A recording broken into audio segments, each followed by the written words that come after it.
안녕하세요 여러분, 꿀단지입니다. 이번 시간에는요 우리 세포 해기식 기술, 유전자 재조합 기술, 세포 융합 기술, 그리고 조직 배양 기술까지 이 네 가지의 생명 기술의 원리, 생명 기술 대표 분야 중 이 네 가지에 대한 내용을 알아보았습니다. 저번까지 이렇게 보시면 3쪽부터 4, 5 그다음에 6쪽까지 이런 식으로 우리가 내용을 알아보았어요. 그러면 각각의 내용을 특징마다 꼭꼭 잡아서 정리를 해보도록 하겠습니다. 그러면 시작할게요. 선은 없애고 3쪽부터 보겠습니다. 자, 우리는요 우수한 생명체 제세포에서 핵을 추출하여 무핵난자에 넣는 기술을 핵이식 기술 또는 핵치환 기술이라고 얘기를 합니다. 따라서 양 A한테서 제세포를 추출하고 막 이렇게 해요.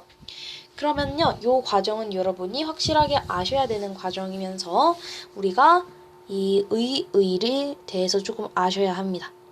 일단은 우리가 의학적인 치료 목적으로 배아를 하게 되면요.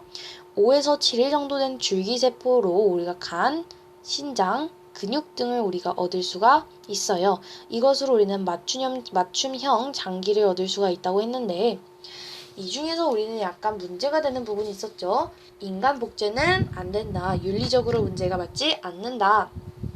그러면 이 핵 이식 기술을 하면 핵을 제공한 동물과 똑같은 유전자의 동물을 만들 수가 있고, 그리고 멸종 위기종 아니면은 그 우수한 유전자를 이제 계속 번식시킬 수가 있어요. 그리고 우리가 멸종 위기종도 이제 복구를 할 수가 있다는 소리였어요. 그리고 우리 면역 이거 있었어요. 이 내용을 여러분이 아셔야 합니다. 그렇죠. 면역 거부 반응을 일으키는 그러한 유전자를요, 체세포 핵을 이제 꺼내 추출했을 때 거기서 이제 제거를 한 다음에 뒤에 똑같은 과정을 거치게 되면요, 우리가 그렇죠. 바로 그 면역 거부 반응이 없는 동물을 만들 수가 있었어요. 그렇게 되면은 면역 거부 반응이 없는 동물을 만드니까 우리는 이제 맞춤형 장기를 하더라도 아니면은 그 동물의 간이나 장기나 이식을 동물이나 사람한테 이식을 하면 괜찮지 않을까 해서 연구가 진행 중이라고 합니다. 자, 이렇게 해서 핵이식 기술에 대한 내용 알아보았습니다. 자, 다음은 유전자 재조합 기술입니다. 유전자 재조합 기술은 뭐와 뭐가 목적이라 그랬나요? 인슐린과 인터페론 등의 대량 생산. 자, 그러면 인슐린이라는 것은 혈당 농도를 조절해주는 것입니다. 인슐린이 없으면 당뇨병에 걸린다라고 했었어요.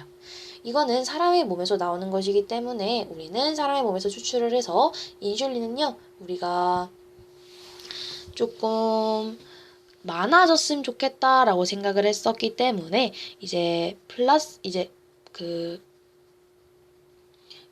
그거랑 같이 한 거예요. 대장균이 20분에 2배씩 이제 증식을 하니까.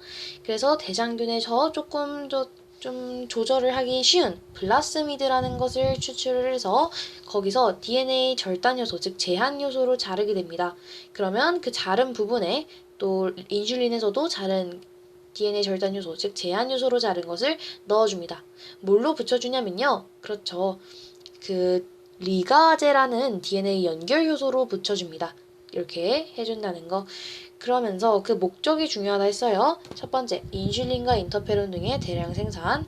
두 번째, 유전자 변형 물질인 GMO, 그리고 병충해에 강한 그런 작물들, 그리고 환경 오염 문제를 이제 예방하는 그런 환경 오염을 막는 환경 오염 물질을 분해하는 미생물, 또 유전병 치료법, 이 요것들의 목적이라고 할 수가 있겠죠.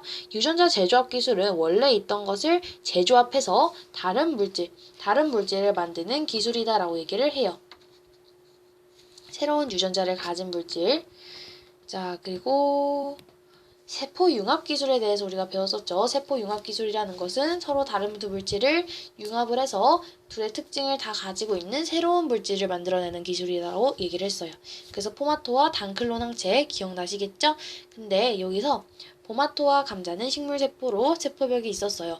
그리고 효소를 이용해서 제거를 했다라는 거.